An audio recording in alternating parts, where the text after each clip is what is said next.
Salut tout le monde, bienvenue sur la chaîne Elili Beauté. Aujourd'hui, je vous fais mon bilan. 1 an de maquillage terminé. Alors à chaque année, je mets ça dans mes 2 petites boîtes. Là, je vous montre ça. C'est assez pesant là. Donc à chaque année, je mets ça là-dedans et je vous dirais que je réussis quand même à bien les remplir. Donc je vous montre grosso modo le contenu. Voilà, vraiment là, tout ce qui est parfum, maquillage, j'évite tout ce qui est soin de la peau là, parce que sinon on s'en sortirait pas. Mais voilà, principalement maquillage et parfum. Donc j'ai 2 belles boîtes de produits à vous présenter et ça fait vraiment le tour de tout ce que j'ai terminé en 2023. Donc voilà, hein. Toujours plaisant de voir un peu ce qu'on a utilisé et puis je vais vous expliquer aussi ce que j'aime pas et puis voilà, je vous fais vraiment un petit tour. Alors je vais changer un peu le plan là juste pour être capable de bien vous montrer les choses, donc je vous reviens. Alors voici le contenu de mes 2 boîtes. Alors je vais comme tout mettre sur la table histoire de bien vous montrer et puis après ça je vais vraiment commencer avec l'explication. Alors ici, je vous ai rassemblé tous les parfums que j'ai terminés cette année. Alors il faut savoir que la plupart des parfums ont été entamés il y a plus d'1 an. Là, c'est pas des parfums que j'ai terminés et que j'ai débuté, c'est-à-dire dans la même année. Donc là ici, vous avez 1, 2, 3, 4, 5, 6, 7. Donc 7 parfums. Pour moi, c'est très satisfaisant. Je suis quelqu'un qui consomme énormément de parfums. Donc, je vous explique pas à quel point, voilà, j'en ai plein les armoires. Alors, pour moi, 7 parfums comme ça, c'est assez satisfaisant. D'autant plus que les parfums, je sais pas si vous en reconnaissez quelques-uns, mais la plupart datent quand même de quelques temps. Donc, c'est-à-dire que souvent, c'est des parfums qui se font plus sur le marché. C'est ce que je veux dire par là. Alors, celui-là ici, je viens tout juste de le terminer au mois de décembre, donc le So Wild. Je vous en parlais un peu là, dans ma vidéo produit terminé, mais la gamme So, je pense qu'à l'époque, j'avais acheté chez Walmart et ça ne se fait plus actuellement, donc j'ai vérifié un peu sur les internets, ça se trouve plus. Super parfum, j'ai vraiment aimé ça là, pour un parfum entrée de gamme, j'ai vraiment aimé le porter, il sentait très bon et si je me souviens bien à l'époque, c'était assez abordable aussi. Donc petit format, mais vraiment superbe parfum. Ensuite de ça, Cabotine Rose, alors pour moi c'est vraiment un classique, donc ça se fait encore sur le marché. Ça reste un parfum qui est assez abordable. Il me semble que la dernière fois que j'ai vu ce parfum-là en pharmacie, là, il était comme 19 $ en promotion, 20 $ en promotion, on va dire, pour un petit format comme ça. Donc, parfum qui est assez accessible, qui sent super bon. Et ça, je vous garantis que lorsque vous le portez, vous passez pas incognito. Donc, vraiment, là, à avoir dans sa vanité. Alors ici, je vous l'ai également présenté en décembre. Donc, parfum terminé de la compagnie Harajuku G, en tout cas c'est le Lovers G, c'est un parfum qui est fait par Gwen Stefani. Donc il y en avait une couple comme ça là, d'inspiration asiatique. Je pourrais pas vous dire de où exactement, mais je pense que Harajuku c'est une mode aussi là. En tout cas, je vais pas trop m'avancer là-dedans parce que je m'y connais pas trop, mais quoi qu'il en soit, c'est terminé et c'est un parfum que bon, comme je vous expliquais dans ma vidéo de décembre, c'est un parfum qui est un peu écœurant à la longue parce qu'il sent un peu on va dire tu sais les pays chauds, la noix de coco, c'est un parfum qui est très sucré, donc c'est pas trop dans mon top. Autre parfum terminé, donc Roxy. Celui-là, ça m'a quand même attristé de le terminer parce que j'ai vraiment adoré ce parfum-là. Je pourrais même pas vous dire où je me l'étais procuré, là, ça fait tellement longtemps. Mais celui-là, je l'étirais dans le temps parce qu'il sent vraiment très bon. D'ailleurs, j'ai pas vérifié si il était disponible encore. Si c'est le cas, je vais vous avouer que je vais quand même commencer à m'intéresser peut-être au prix ou en tout cas de voir où est-ce que je pourrais me le procurer. Mais voilà, c'est terminé. Autre parfum ici, Tommy Bahama, ce qui porte un nom, celui-là, Martinique, de chez Tommy Bahama. Alors ça, c'est un petit format ici. Ça venait dans un gros coffret et puis ça provient de chez Winners. Alors parfum qui, à l'époque, était tombé en solde à 20$ pour le coffret. Alors je les avais tous achetés parce que vraiment, j'ai adoré l'odeur. Alors actuellement, chez moi, j'ai une tonne de gros formats et de petits formats comme ça, mais vraiment là, ça sent très très bon. Alors ici, parfum de chez Body Shop, de Body Shop. Alors c'est le Moringa. En fait, c'est une eau de toilette. Vraiment là, superbe découverte. Il me semble que je me l'étais déjà racheté dans le passé. En tout cas, il me semble que c'est ma deuxième bouteille là. C'est un parfum, une eau de toilette qui sent vraiment très très bon. Je vous le recommande si vous êtes fan de la Moringa, ça vaut vraiment le coup. Dernier parfum que je vous présente aujourd'hui, alors c'est le J'adore de Dior. Alors ça ici, ça avait été un cadeau que j'ai reçu. La personne qui l'avait l'aimait pas tellement, donc quand je l'ai reçu, moi, il était à moitié. Et je vais vous avouer que ça a été comme un rêve pour moi de recevoir ce parfum-là parce que ceux qui le connaissent, là, je suis sûre qu'on est tous d'accord pour dire qu'il sent vraiment très très bon. Alors voilà, c'est terminé. Je me suis pas racheté encore, c'est sûr que ça va venir, mais écoutez, ça sent terriblement bon. Donc j'adore de chez Dior. Alors ici, je vous ai tout mis ce qui est en lien avec le teint. Alors, on va commencer par ça ici. Qui est le ginseng SPF 40. Alors, c'est un hydratant teinté, énergisant teinté de la compagnie Origins. Alors, ça ici, j'avais des grandes attentes quand je me suis procuré parce que je me suis dit, bon, avoir la compagnie, c'est sûr que c'est un bon produit. Par contre, je vais vous avouer que je me suis vraiment battue avec ce produit-là. Ça a été long avant de vraiment comprendre comment l'appliquer, comment le travailler. Donc, souvent, ça faisait des plaques. En tout cas, j'ai vraiment eu la difficulté à l'appliquer. C'était à se demander vraiment si c'était un hydratant ou un fond de teint, là. Parce que ça, en fait, je vous explique, là, c'était un produit, je sais pas si on va voir plus ou moins, mais ici, en tout cas, c'était un produit qui était comme blanc, un peu beige, là, et puis il venait vraiment s'ajuster à votre teinte, à votre teint de peau, c'est-à-dire. Donc, en tout cas, j'ai eu vraiment de la difficulté à travailler ce produit-là. Laissez-moi savoir si ça a été votre cas, vous aussi, là, mais c'est sûr que c'est pas un produit vers lequel je me retournerai. Ensuite, ici, fond de teint de chez Smith Colt. Si je me trompe pas, j'en ai encore un ici en main. Alors, c'est le Veld Treat. Alors, ce fond de teint-là, il est vraiment génial. Par contre, au niveau de la teinte, il est un peu plus foncé que ma couleur de peau. Donc, vraiment un fond de teint que j'utilise l'été lorsque, voilà, je prends un peu de couleur. Alors, vraiment, là, un super fond de teint. Je sais pas si vous le connaissez, mais il est vraiment couvrant et se travaille bien. Donc, ça a été une très belle découverte. Alors ici, assez triste d'avoir terminé ce petit bébé crème là, quoique je pense que je peux assez me le procurer facilement là. Alors bébé crème de chez Garnier, c'est le 5 en 1 Soin Miracle Perfecteur et je l'ai pris dans la teinte clair médium. Alors ça ici, beaucoup plus évident à travailler que l'hydratant teinté de chez Origins. Donc, je vous dirais que dans le bébé crème, c'est peut-être pas la marque du siècle, mais ce que je peux vous dire, c'est que ça travaille tellement bien que ça vaut la peine d'aller vers un produit, on va dire, plus abordable dans ce cas-ci. Donc, voilà ici. Autre fond de teint que j'ai beaucoup aimé, mais qui ne se fait plus, alors c'est le Outlast Active de chez CoverGirl. Alors, donc ici, ils disent 24 heures fond de teint. Bon, contient d'écran solaire comme la plupart des fonds de teint. Alors vraiment, j'ai aimé ce fond de teint-là. Je l'ai cherché, mais malheureusement, c'est ça, il se fait plus. Alors ça vous démontre un peu à quel point ça faisait un moment que je l'avais.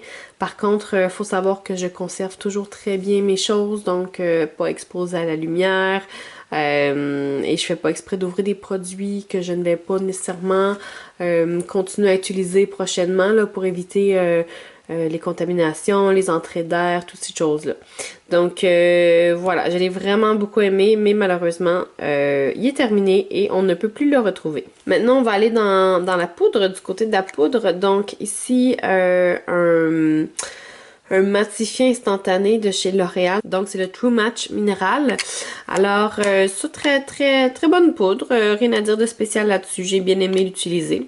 C'est terminé. Et finalement, dernier produit poudre, c'était un peu le même principe que l'autre, là, une poudre fixante ou fixative en tout cas, de chez Essence. Donc, beau bon produit, pas cher. Voilà, c'est terminé. Alors, on va enchaîner avec les palettes. Celle-ci, c'est une palette de chez Hourglass. Ça ici, quand je l'ai entamée pour de bon, pas en décembre, mais l'année passée, c'est-à-dire, il restait pas grand-chose, donc je vais vous montrer, là. Ici, la petite palette. Il restait pas grand-chose dans l'une des teintes. Donc, ça a été assez facile pour moi de la terminer dans la dernière année. Par contre, ce qu'il faut savoir, c'est que ça faisait un moment que ça traînait. Donc j'avais vraiment très hâte de la terminer. Quoi qu'il en soit, c'est une poudre qui se travaille très bien, donc voilà. Ensuite de ça ici, on a un quatuor de poudre de la compagnie Bisou Beauty. Donc déjà, juste avec le nom, vous voyez que c'est pas top dans la qualité. Alors ça ici, je m'étais procuré ça à 5$ chez Winners en spécial. Alors vous aviez vraiment le full face dans cette palette là. Donc on avait le bronzer, la poudre fixative, on avait un illuminateur et un blush. Alors je vous dirais que j'ai pas mal tout utilisé les poudres de manière normale, sauf le blush qui à un moment donné a juste cassé lorsque la palette est tombée par terre, donc ça a juste terminé le truc. Alors voilà. Autre palette, super méga palette de chez Sephora, donc c'est le Contouring 101 Face Palette. Alors cette palette-ci, vraiment contente de l'avoir terminée, ça faisait longtemps que je l'étirais vraiment là. Alors comment est-ce qu'elle était faite, c'est qu'il y avait le bronzer au fond et vous aviez une espèce de X blanc qui était une espèce de poudre, on va dire, pas compacte là, mais en tout cas c'était spécial quand même à utiliser là. Moi je vous dirais que je me cassais pas tellement la tête, je faisais juste tout blender puis aller hop sur le visage. Limite que des fois le bronzer était juste moins foncé quand j'allais piger un peu plus dans la poudre blanchâtre. Mais bon, c'est vraiment là, je trouve ça exagéré comme palette là. À l'époque j'avais acheté, je pense qu'elle était comme en spécial sur le site de Sephora à une vingtaine de dollars, je pense là. Et je m'étais dit, hop, ça va être génial, mais beaucoup trop long à utiliser là. J'ai vraiment trouvé ça très long. Alors, c'est terminé. Autre petit blush ici. Donc, en fait, les deux blushs, là, je vais vous résumer tout de suite l'histoire. Ces deux blushs-ci, ils sont tombés par terre, ils sont cassés. Mais celui-là, en fait, il était plus plein lorsqu'il a brisé. Là. Il était pratiquement neuf, il a juste éclaté. Donc, j'ai tout perdu. Et celui-ci, j'étais vraiment sur la fin lorsque j'ai perdu le reste de la poudre là. Lui, je l'ai plus utilisé. Alors, c'est le Kate de chez Kanebo. Donc, blush très agréable à utiliser, mais j'étais pas fan. C'est-à-dire qu'il travaillait bien, mais c'était pas, voilà, c'était pas, je pense pas y retourner vers ce produit-là un jour. La couleur était assez pâle aussi, donc voilà, un peu moins dans ma corde, mais voilà, ça travaillait bien. C'est terminé. Celui-ci de chez Wet n Wild, donc le Mega Glow. Il était beaucoup trop foncé, donc c'est un blush que j'ai reçu en cadeau. Mais c'est ça, il était vraiment foncé et très pailleté. Donc voilà, c'était un drôle de blush de chez Wet n Wild. Donc je suis pas non plus, je vais pas souvent dans ces marques-là, mais comme j'avais reçu en cadeau, pourquoi pas l'utiliser. Mais malheureusement, il est tombé et bye bye. On va y aller maintenant avec les mascaras. Donc, 4 mascaras, c'est quand même pas si mal parce que généralement, j'en ai plus que ça, je pense. Faudrait que j'aille voir ma vidéo de l'année passée. Mais voilà, 4 mascaras. À tous les jours, j'applique du mascara minimum avant de quitter la maison. Donc, si je décide de pas me maquiller, c'est minimalement un mascara. Donc, du mascara. Alors, le premier que je vous présente ici, c'est le Intense Métamorphose de chez Yves Rocher. Donc, j'ai vraiment adoré utiliser ce mascara-là. Je vous montre ici, là, au niveau de la brosse, c'est assez gros. Au niveau du pinceau, plutôt, là, c'est vraiment gros. Moi, j'aime ça. J'aime quand ici, c'est assez volumineux et j'aime aussi quand la poignée est assez grosse, là. Ça permet une meilleure prise et ça facilite l'application. Donc celui-là de chez Yves Rocher, j'ai vraiment adoré ça. Alors je pense que vous pouvez voir que je suis une fan finie de ce mascara-là. D'ailleurs j'en ai un autre dans ma trousse. C'est vraiment un mascara à avoir dans sa trousse. J'espère qu'ils vont le faire tout le temps. Alors c'est le Better Than Sex de chez Too Faced. C'est un mascara que j'utilise et que j'utilise et que j'utilise encore. Donc, je l'adore. Il vaut son prix, même plus. Ça travaille super bien. La formule, elle est excellente. Donc, c'est vraiment, je vous dirais, dans mon top mascara, là, c'est pas mal ça. Donc, si j'en ai deux, c'est juste pour vous montrer à quel point je l'aime. Alors, voilà. Dernier mascara ici de chez MAC. Je vais essayer de voir la, je sais pas, In Extreme Dimension 3D Black. Alors, ça ici de chez MAC. Alors, au niveau de la poignée, j'ai un peu moins aimé, là, comme je vous dis, là, tu sais, c'est assez mince, ça se prend plus ou moins bien. Et au niveau de la brosse ici, c'était tout petit. Là, je sais pas si on voit pas très bien la caméra, là, mais c'est des petits poils de rue en plastique. Donc, à la finale, j'ai fini par m'y faire, là, un niveau d'utilisation, mais sinon, voilà, c'était pas mon top. Ça fait bien, mais c'était pas mon top. Alors, au niveau des lipsticks et rouge à lèvres, j'ai pas terminé grand chose. Je suis un peu déçue. Au niveau des baumes à lèvres, c'est pas ça qui me dérange le plus de pas avoir terminé. C'est plus au niveau des rouges à lèvres, donc j'en ai une tonne. Je sais pas ce que je vais faire. Probablement que je vais me faire enterrer avec, là. J'en ai beaucoup trop. J'en donne. Ces temps-ci, je fais beaucoup de ménage dans mes trucs et j'essaie de m'en départir des petites choses que je sais que je mettrai pas du tout. J'en ai beaucoup trop et j'aurais aimé en terminer plus cette année. Mais bon, voilà, c'est comme ça. Alors, j'ai terminé au moins celui-là qui est Amour d'été de chez NYX. Alors, vraiment dans ma teinte, là, vraiment dans mes couleurs. Oups, j'arrive plus à l'ouvrir. OK. Voilà ici, alors un petit rose, vieux rose, là, vraiment super joli. NYX, c'est une bonne gamme, mais sans plus. Voilà, à l'époque j'étais tombée là-dessus et puis je m'étais dit pourquoi pas, c'est pas une gamme qui est chère. Alors je me suis dit on va l'essayer, mais voilà, j'avais très hâte de le terminer. Alors c'est enfin terminé. Au niveau des baumes à lèvres, donc celui-là ici, je l'ai terminé, c'est de chez Burt's Bees. C'est le Flavor Crystal. Et puis, ce qui est intéressant de celui-là, c'est qu'il y avait une espèce d'effet exfoliant. Donc, au début, ça surprend. Ça surprend parce qu'effectivement, c'est écrit Crystal. C'est un peu l'effet qu'on a... l'effet exfoliant quand on l'applique. Alors, c'est ça. Au départ, ça m'a un peu surpris et puis ça m'a pris un moment avant de m'y faire. Mais au bout d'un moment, on le sent plus et puis c'est super agréable, ça sent bon. Donc, très bon lipstick. Et comme vous pouvez le voir, je suis une fan de chez Burt's Bees, hein, j'en ai deux. Alors, Burt's Bees qui est une compagnie que j'achète depuis plusieurs années, je les adore. J'utilise pas que ça, mais généralement quand j'en trouve, j'en prends. Alors ici, c'est le Gousse de vanille. Alors, vraiment, Burt's Bees ont des super odeurs. Ça vaut vraiment la peine. C'est doux pour les lèvres, ça sent très bon. C'est des formules qui sont géniales. Donc, Gousse de vanille, là, super lipstick. Finalement, dernier lipstick, c'est le Balm Babe de chez NCLA Beauty.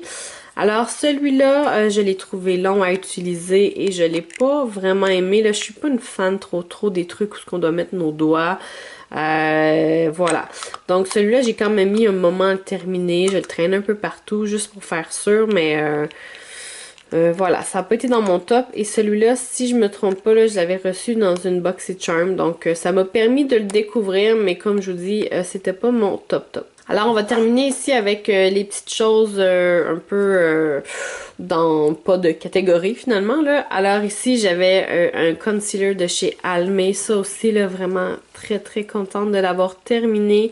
Alors, c'est un duo de concealer que j'utilisais à la fin comme... base d'ombre à paupières parce que voilà, en tant que concealer, ça marchait pas tellement. C'était tellement épais comme formule. Alors même avec un Beauty Blender mouillé, on va dire, là, humide, ça se travaillait mal. Donc je me suis dit non, tant pis, on va l'utiliser comme base d'ombre à paupières. Alors de cette façon-là, ça travaillait bien et je vous dirais que ça devrait être ça son utilité. Bon, Almay, je sais même pas si ça existe encore. Et je me suis procuré ça à l'époque où il y avait un Target dans ma ville. Maintenant, il y en a plus, ça fait plusieurs années. Donc je sais pas du tout ce qui est advenu de cette compagnie-là. Mais voilà, bref, peu importe, là, on revient à nos moutons. J'ai utilisé ça comme base d'ombre à paupières et c'est terminé. Alors ça aussi, ça fait partie des produits que j'aurais aimé plus en terminer cette année parce que j'en ai une tonne et je ne prends pas assez l'habitude de me mettre ce produit-là avant de me maquiller. Alors c'est un primer, donc une base pour le maquillage. Celle-ci, c'était de la compagnie Georgette Klinger ou Klinger, en tout cas je sais pas trop comment on se dit. Donc c'est un primer à base de Marula. Vraiment j'ai aimé travailler avec ce produit-là. Ça a été un super primer. C'est terminé. Autre produit, je viens juste de vous le présenter dans ma vidéo produit terminé de décembre. Alors c'est un illuminateur liquide de la compagnie Becca. Donc super joli. Par contre, je ne suis pas fan des produits liquides, donc j'ai mis un moment à l'utiliser. Mais pour celles et ceux qui aiment bien travailler avec ça, c'était super. Finalement, j'ai comme redécouvert cette année là, les Blotting Paper. Je sais pas si je le prononce bien. Ah oui, c'est ça. Je sais pas si je le prononce bien, mais voilà, des papiers matifiants. Donc j'ai comme redécouvert ça cette année. J'ai redécouvert le plaisir d'en utiliser. Donc ça ici, c'est un petit paquet de 50 de chez Yves Rocher. Et moi-même, personnellement, là, j'ai été en commander d'autres sur Internet là, parce que c'est très très pratique à avoir sous la main, surtout qu'on est longtemps parti de la maison, qu'on peut pas se faire de retouches. Ça sauve vraiment la vie. Donc c'est terminé. Alors grosso modo, voici les items que j'ai terminés cette année. Je vais faire le bilan puis je vous reviens avec la quantité finale. Alors voilà, j'ai fait le bilan et puis c'est 30 items de maquillage que j'ai terminé cette année. Donc très très contente. Je vous dirais que présentement je suis vraiment dans un mood de mieux consommer, de ne pas acheter des choses dont je n'ai pas besoin. Et comme je vous dis, j'ai tout ce que j'ai besoin ici. J'ai une tonne de tous les produits. Alors certes, j'en achète une fois de temps en temps, mais j'essaie vraiment d'écouler ce que j'ai à la maison. Alors l'an prochain, j'espère en terminer encore plus. J'aime le maquillage, mais j'ai envie de m'enligner vers quelque chose de plus... comment je pourrais dire ça? J'ai envie de m'enligner vers des choses que j'ai envie d'utiliser et des choses que je vais avoir choisies moi-même. Donc je vous dirais que le fait d'avoir été abonnée à BoxyCharm longtemps, ça m'a apporté beaucoup de produits différents, donc ça m'a permis d'en essayer une tonne, mais maintenant je dois faire mes choix, je dois décider ce que je veux garder, ce que je veux racheter, voilà. Donc la plupart des choses que j'ai ici, c'est des choses que j'ai soit achetées il y a longtemps ou soit reçues par BoxyCharm. Bref, ce que je vous expliquais, c'est que pour moi, 30 items dans une année, c'est bien, mais l'an prochain, j'espère vraiment aller encore plus dans mes choses, en terminer encore plus pour en avoir moins à la maison. Donc j'en ai trop. Alors dites-moi si vous aussi vous faites ce genre de défi-là. Si c'est le cas, laissez-moi le lien de votre vidéo ci-bas si vous faites des vidéos. Sinon, laissez-moi savoir à peu près combien de produits vous avez terminé cette année. J'espère que vous avez apprécié la vidéo. Faites-moi un petit j'aime, abonnez-vous à ma chaîne, laissez-moi un commentaire. On se voit bientôt pour d'autres contenus. Ciao!